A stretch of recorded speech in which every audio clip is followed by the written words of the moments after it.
us all. Show some respect. Sal Palantonio, fresh off his 30th anniversary at ESPN, is with us this morning. Delighted to roll. I wish I had a better highlight to show you, Sal, to start, but what I have is the Jets and the Dolphins from last night in Miami, a battle of beatens. They were both 0-3 coming in. Tua and the Dolphins taking on the Jets. So the Jets down 3-0. They march right down the field, running the ball with power. They look great, and then they fumble inside the one. I was smiling for you, Greeny. It looked optimistic. This is the Jets that we imagine, a tough running game. We're going to play good defense, not make mistakes. And they turned it over, and it all fell apart. Back the other way. This is on a 4th down play. How about this catch from Darren Waller? Darren Waller, welcome back to the NFL. It has been a while. 2023 was his last touchdown. Getting in the end zone on 4th down at that, Greeny. Now, the earlier fumble you saw from the Jets was the first turnover the Dolphins had caused all season.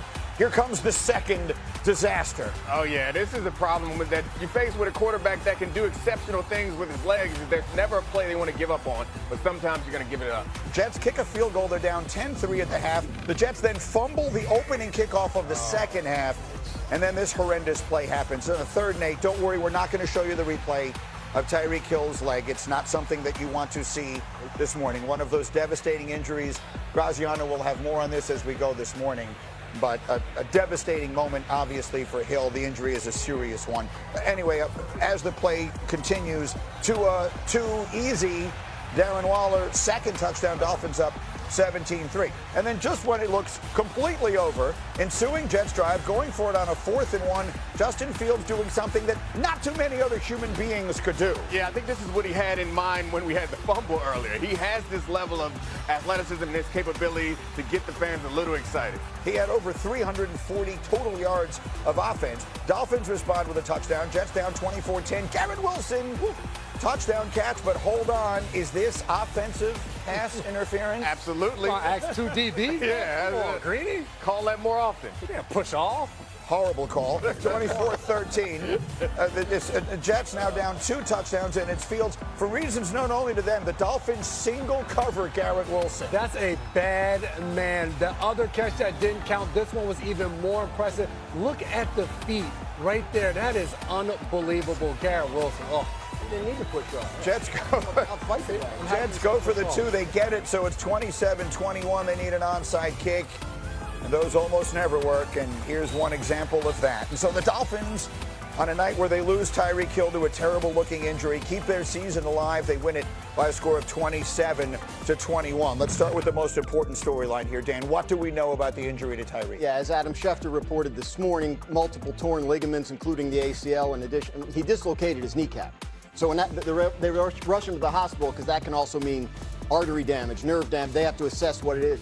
But he'll have surgery today to repair those ligaments. His season's obviously over. And his future in Miami in doubt because obviously the contract situation, he may have not been there next year anyway. Devastating injury, obviously. What else is there to say? Right, yeah, I mean, I think it was exciting for this team to get their win, but it's tough considering the rest of the season without what seemed to be their best player. So, yeah, it's a sad situation down there, but they should celebrate this win. It was a game last night where we went into it saying one of these teams' season is going to be over. That team proves not to be the Dolphins. It does prove to be the Jets. And, Sal, when you consider how badly they played, you want to play the soundbite here, we'll play. Breece Hall afterwards, I think, spoke for everyone when he described the Jets' performance by saying this.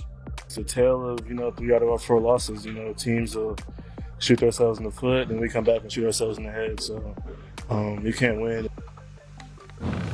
So there you have it. So what do we say? We really didn't expect in week 4 that Aaron Glenn's team would be this undisciplined. We thought that by this time that they would be not making the kinds of easy mistakes that are avoidable, even for a young team that's got a new quarterback and a new head coach. You would think that they would be a much more disciplined football team. They look ridiculously unprepared. They look terribly coached. There's no other way to say it. Aaron Glenn came in this year talking about cleaning up all of the obvious mistakes, the penalties, the turnovers, all the things that cost them last year. The Jets weren't going to be a Super Bowl team this year, but the coach was talking about laying a foundation that's going to be built on discipline and toughness. The Jets have shown neither of either of those two things. No discipline, no toughness. They look terrible. And if the coach is looking for a definition of same old Jets, which he seems not to understand, someone should show him a tape of the way his team has played through 4 weeks. That's the definition of same old Jets. It's just, I mean, amazing how it turned. Like their opening drive, they did everything they wanted to do. They were running the ball at will, and they get close to the goal line, they fumble. Now the Dolphins go the length of the field for a touchdown. Now you're down 10-0. The whole entire thing falls apart because of one play. But yeah, the penalties, the pre-snap stuff. It just, if he scores there, which is entirely possible, yes, the game could feel totally different. Now the Jets are in control of the game. They can keep running. I don't know. It's just amazing how it flipped. And Graz, I think to your point, we always talk about the coaching. And one thing Aaron Glenn has talked about is having referees at practice, talking about minimizing the penalties. Once you go out there on the field, they fumbled 2 kickoff returns so far in this season, and there's pre-snap penalties. To a certain extent, Nick, you know this, for the players, you got to step up now when the lights come on and show up and perform the way you've done in practice. I guarantee you those coaches are going there on Monday and like, guys, we did this play on Wednesday, Thursday, and Friday, and we get to Monday night, and now we're making the same mistakes. That's the thing about football is it's a couple plays here and there will make the whole game feel a whole lot different. So, like, Greeny, I think it's fair. A little bit of your fan is showing when you talk about the toughness. I think that they're undisciplined, but it's nothing about the way that they perform in that game that made me feel like this team wasn't tough. Like, they didn't fold it up. They didn't give up. They just make a lot of mistakes and are kind of sloppy. And you clean up, like, if they hold on to the ball, I think this game turns out totally differently, which fumbling is, like, it kind of feels a little bit random. So I'm not trying to give you any hope. It's not just the fumbles, though. It's the penalties. I'm not trying to give you real hope. It's the late hit on Tua. They hit him right in the head as he's sliding. Now that's discipline. When your body slam, when John Simpson is body slamming a man like 2 seconds after the whistle, well, that's also fake tough, right? There's tough and then there's phony. But they had resilience, is what he's trying to say in the fourth quarter. I'm trying. Very impressed. I don't want to be He's a fan. He's a fan. Whatever. Look,